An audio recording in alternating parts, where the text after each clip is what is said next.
městíčku v Jevíčku potkal jsem včera Evičku. Na kole jela a byla celá přecitlivěla. Volám na celé Jevíčko, co se ti stalo, Evičko?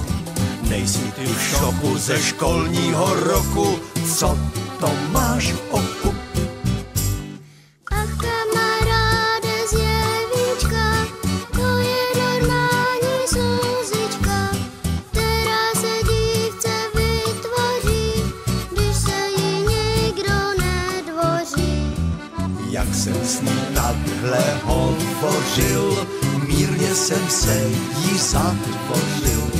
Jaká je dneska velice hezká na kole eska. Nejhezčí holka z Jevíčka je přece naše Evička. Tělem i duší a všechno jí sluší, srdce mi buší.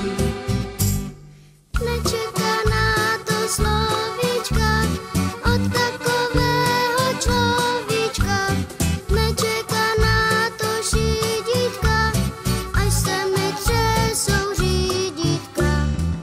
Na náměstíčku v Jevíčku potkal jsem dneska Evičku. Na kole jela a byla celá oduševněla. Na kole jela a byla celá